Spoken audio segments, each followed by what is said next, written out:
The pristine coastline along Maui's northwest coast at the famed Honolulu Bay will once again play host to the Target Maui Pro and one of the closest title races in World Surf League history. Two-time world champion and defending event champion Carissa Moore finds herself with the slimmest of leads over Courtney Conlogue. Moore started the year by blitzing the competition in back-to-back events at the Roxy Pro Gold Coast and the Rip Curl Pro Bells Beach. With Carissa entering her third final, Conlogue fired back by taking wins at both the drug-aware Margaret River Pro and the Oi Rio Pro, setting up a back-and-forth race that would continue for the rest of the year. The two surfers left the rest of the field behind and never looked back.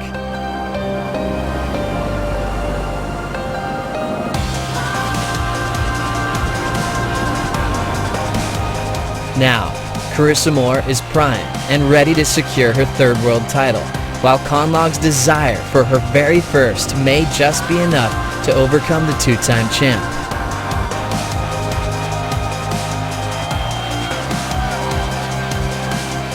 It all unfolds at the Target Maui Pro at Honolulu Bay, and it starts right now.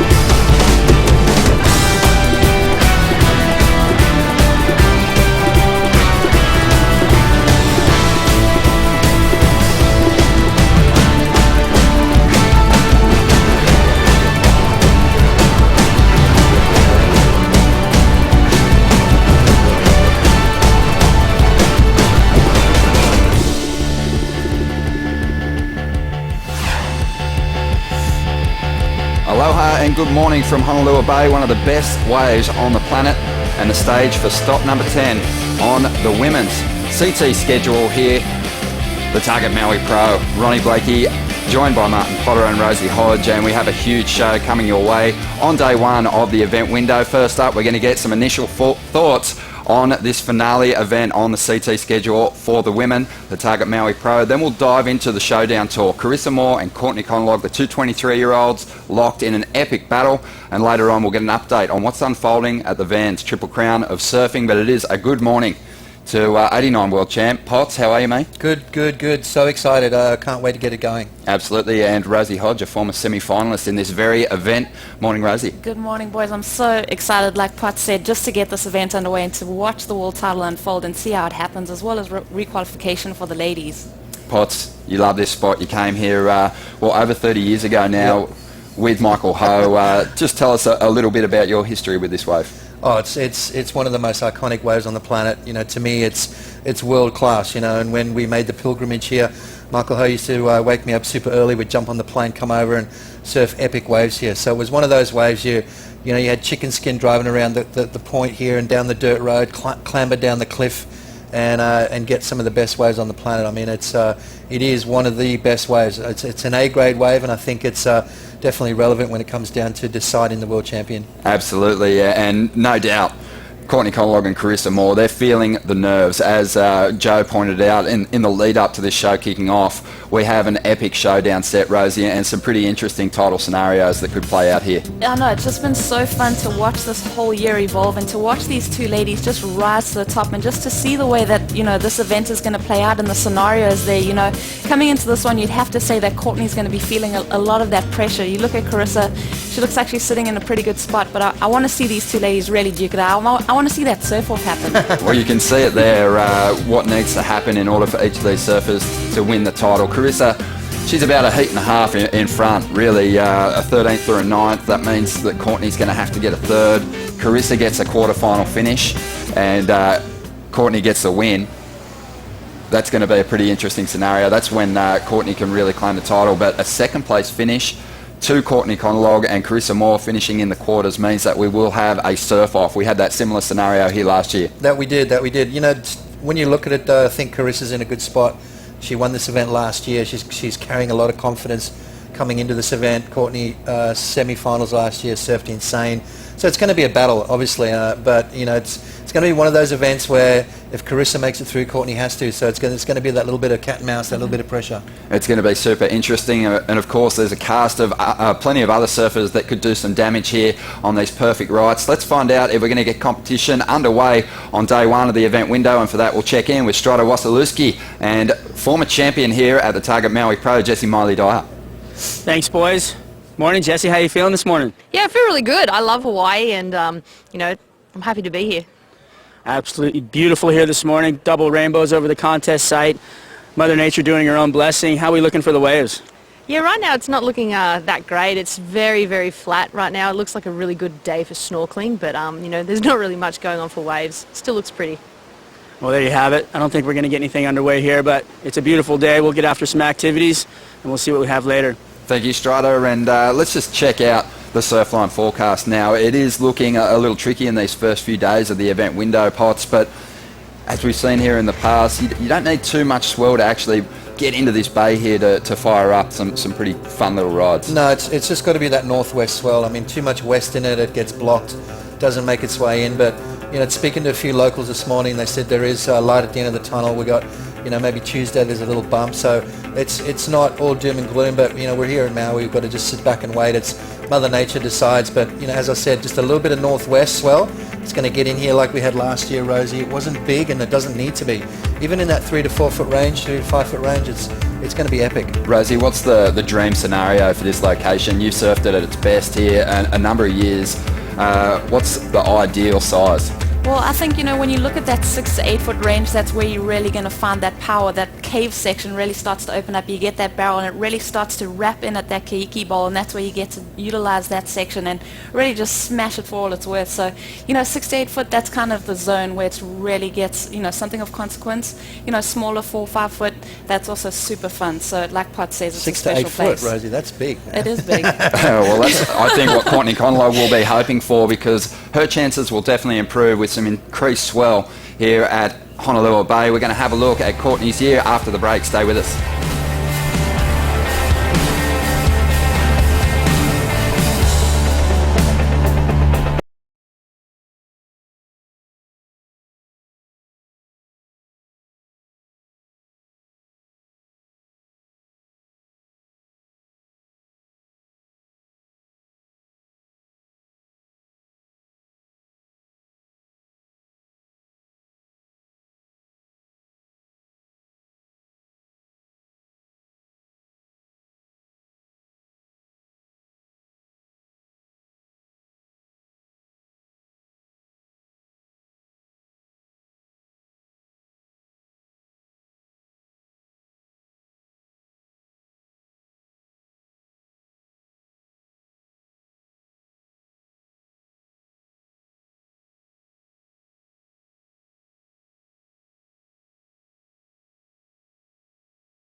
Welcome back to Dawn Patrol. We're going to have a look now at our title contenders. First up, Courtney Conlow. She has the opportunity to get her first world title with a big performance here in Maui, but it's been an amazing run, Potts, for this 23-year-old. She has come back from a nasty injury last season with some really really big performances in 2015. That she has, you know, started the year well as well. I mean, consistent results through the year, and I think that's what it's going to take.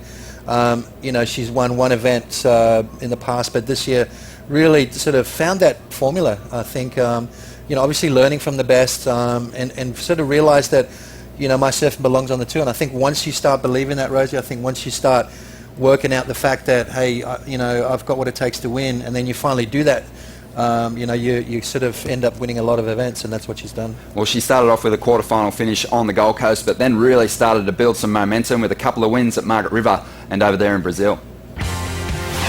Probably the good event was Margaret's, and even Brazil, showing that I could do it back-to-back felt really good, you know, because I only, before that, had only won one event in a season.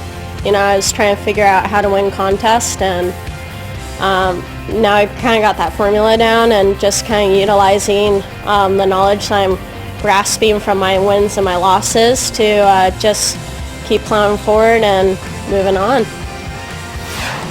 Interesting, Rosie, Courtney, she found that formula, as she said. It's so hard to get multiple victories in a season, but to go back-to-back was super impressive, and it's really what set up this fantastic showdown. Exactly. She gained her momentum from those two events, and you look at, you know, the ladies that have dominated the Women's World Tour for the last couple of years. Courtney, you know, had that injury last year, but hasn't been in that mix, and this year she's really just taken it and just run with it, and she's, like you mentioned, parts like she mentions, found that formula, found that confidence, and just moved forward with that. Another thing is just her consistency and her ability to keep cracking the final series at each event. She continued her good run through Fiji and over there in Trestles with quarterfinals. You know, I went to Fiji and ended up thinking I was going to do really well and hurt myself pretty good there, and was like, damn, oh well. But, you know, I've just been kind of going with the swings and just getting myself back up when I fall, and you know, I'm moving forward and learning from the mistakes and just constantly evolving throughout this season and just being a chameleon with what I have to become in order to win these contests. Courtney was just so secretive about that injury in Fiji too. She didn't want it to get into the judges' heads. She wanted to really just keep her cards close to her chest in that scenario, Potts. Yeah, exactly. I mean, she's an athlete. You see how strong and fit she is, and, you know, for her to carry an injury and still surf through it, and still kind of get a result, you know. You want to keep those close to your chest. You don't want to, you know, let that chink in the armour, so to speak, because your competitors will go for that. You know, they'll use that to their benefit. Well, it was interesting because we got through Trestles and Carissa got the victory there, and it seemed like Carissa was going to go on with it from that point. But in Portugal, Courtney fired up once again. She took the win and got herself back into the lead on the ratings. Yeah, it was so interesting just to see Cascais and the way that it played out, and just the way that, you know, Courtney was able to adapt in these conditions. You know, she said she was looking forward to Fiji, big barreling left-handers, throw out in a beach break with mixed up, jumbled conditions, and she really just utilized her strengths. Growing up at Huntington Beach, she was just able to pick off the best waves in the scenario. And it was almost just a kind of a fuller, fatter version of what we had in Brazil for the women, so it wasn't really that surprising to see Courtney go on with it, but it was a great opportunity for her with Carissa falling out of the draw early, and she went on with it, performing really well under pressure. Well, that's what you got to do. You know, when your closest opponent falters, you've got to capitalise. That's what makes Mick Fanning so great, is the fact that, you know, when everyone else around him starts falling, that's when he excels. And, you know, Courtney did that in Cascais. She just showed that adaptability that you really do need as a world champion. How good is that graph? I love just seeing how this year has played out, and Courtney's consistency put her in a fantastic position to keep swapping that lead with Carissa as we move through the year. It's amazing. Yeah, I love that. You know, just watching these ladies, and you talk about the yellow jersey and you bring up those scenarios, and it creates that pressure situation. I mean, any way that you look at it, the athletes are trying to, you know, push that out of their minds, but it's happening all the time. It's something to really focus on and puts a target on someone's back. While Portugal was just the ultimate finish for Courtney, put her in a great position. France was an absolute shocker. Her worst result for the season, didn't make the final series, and gave Carissa Moore a huge opportunity to get some more points on the board. France, that sucked. You know, losing by 0.3 is always hard, and you just wonder what you could have done to get that 0.3, and you start breaking everything down. But I think that's where you learn a lot, and you know, it was definitely frustrating, but I think that just fueled the fire for this event. And the way that Courtney had been surfing through Portugal, I just didn't see her losing out in that heat to Tyler. Obviously Tyler was going to be dangerous, former champ there, but it was one of those scenarios where it looked like maybe the title pressure got to her a little bit, Potts. Well, that's it. I mean, certain surfers love that yellow jersey. Certain surfers wear it really well. But it's a heavy jersey to wear. You know, you talk about a target on your back, you know, you're leading the ratings, the media's focused on you. There's so much of this other stuff that comes into play. And if you haven't done it before, it can really weigh down. What were your thoughts, Rosie? Do you think it was the pressure that got to her, or was it just coming up against a tougher rival? Well, yeah, like you mentioned, Tyler's won that event before, but you look at the way that she's taken that on, Courtney, she realizes that little margin, and she's really thought that scenario through. So that's something where she says she learns from her wins and her losses. She's definitely put her mind into that scenario and taken all kind of positives and negatives out of it and learned from the experience. Well, she can take some positives from her performance here last year, a 10-point ride and a semi-final finish last season. Let's see if she can go on with it in 2015. After the break, we're going to be talking about Carissa Moore and her run in 2015.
Day one of the final event for the women's CT schedule, the Target Maui Pro, a world title showdown about to play out here at Honolulu Bay, and Carissa Moore, one of the stars, obviously, of the Women's Championship Tour and giving herself a shot at a third world title this year, Potts. Yeah, and one of her biggest rivals isn't going to be here, Steph Gilmore, so there's going to be a little bit of a pressure release there, but coming in here as a defending champion, she went on a roll after that, so I think she's going to, definitely be the one to beat. It's going to be scary, yeah. Rosie, for Courtney. I think just with Carissa, she'll be on that opposite side of the draw and typically gets to the final series of most events. Exactly. I mean, you look at how consistent these ladies are, and it's just incredible. I think we're just going to be watching each, round as the ladies advance and just know that they're going to get through and just trudge through. But then you look at Carissa, the form that she picked up last year in this event was just amazing, and that's really where she found her role, found her momentum for this 2015 season. Well, let's check out those first two victories in the first two events of the year. Carissa Moore was unstoppable. I think my win here last year at the Target Maui Pro definitely helped to kind of turn my path and kind of change my mindset and get me more fired up for the next season, and definitely gave me a little bit of confidence and rhythm going into the next season. And yeah, I'm stoked that I've been enjoying this season so far, and it's been going pretty well. To me, it's really important to start off the season strong. It gives you a lot of confidence going into the rest of the year, and I love Australia. I love going to Snapper and Bells and Margaret River, and those have been, there every year. They've been on the tour every year, so I've gotten to learn something every time I go there, and so I'm starting to feel more comfortable there, and it's great, especially since the past 2 years my middle of the season has gotten a little shaky, so it's nice to have something to fall back on. Carissa Moore, she looks super relaxed here at the moment. Obviously we won't see competition underway, so that's when things will start to get intense. But Rosie, after a victory last year, you were out there in the Channel. It was one of Carissa's most emotional victories. Well, definitely. I mean, you look at Trestles when she was knocked out of the world title scenario, and just coming into this event, she had so much kind of pent-up energy and a little bit of something to prove. I mean, Steph and Tyler got to duke it out for the world title, and Carissa kind of put a span in the works, took this event up, but you could see that outpouring of emotion, and she came into this year just so fired up. She really turned things around at Trestles in 2015, redeemed herself, and has got herself the lead on the Championship Tour ratings going into this final stop. There's been a lot of talk about yellow jersey and losing it or gaining it, and to me that really hasn't been my focus. I mean, it's awesome to have it. It's a symbol of being in the lead, but for me it was more just, after losing at the US Open, it was a challenge for me to reset and refocus and stay in a positive place and go into Lowers excited and passionate and excited about surfing and performing. And the year before at Lowers, I really lost myself mentally, and so I was really looking forward to the challenge of seeing how far I could take myself. Well, Carissa Moore, a special year, but a couple of throwaways too, Potts. A couple of ninth place finishes, whereas Courtney, she's only had that one, but you throw away your two worst results, so that keeps Carissa in a fantastic position, but she doesn't want to trip up in the early rounds here. No, she doesn't. I mean, mathematically, it's going to be tough for Courtney. To me, Courtney's got to win this event. Carissa's obviously one of the ones to watch here, but you've got to have those throwaways. I think you need those little bit of a kick up the butt, so to speak, and it really does fire you again up, and that's exactly what she's done. Rosie, we know the scenarios, but for these women, do you think that they're just focusing on actually taking this event out to give themselves the best shot? Well, that's the thing. You break it down every time, and every time you speak to the ladies, like one heat at a time, just 1 foot in front of the other. But another interesting scenario, Carissa could actually surf against her sister. Her sister's in the trials for this event, so she could end up, matching up against her sister. So that's kind of something interesting to think about. I know Carissa will be, cheering for her sister in the trials, but then they could meet up in round one. That would be gold. Imagine her sister upsetting her title hopes. Wow. That'd be devastating. Yeah, devastating. Well, stay with us, because after the break we'll get an update on the Vans Triple Crown of Surfing.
welcome back. There will be no heats underway here on day one of the event window for the Target Maui Pro, but there is a big event unfolding over there on the north shore of Oahu. The first stop of the event's Triple Crown of Surfing, the Hawaiian Pro, and it's getting pretty interesting. The quarterfinals are set, and there is some massive qualification stories unfolding at the moment, Potts. There is one of my favourite events in the world, one of my favourite spots in the world, Haleiwa, but yeah, it comes to that time of the year, doesn't it, where you've got a lot of the big guys that don't really need the result surfing in it just to get that momentum. They want to win a Triple Crown, but you've got all these guys that are fighting for their lives, so it is amazing. And there hasn't been a lot of swell, so it's been kind of good for the young guns who are already looking pretty good in the top 10 on the QS at the moment. Let's find out if there is going to be heats underway at the Hawaiian Pro. We'll check in with Marty Thomas.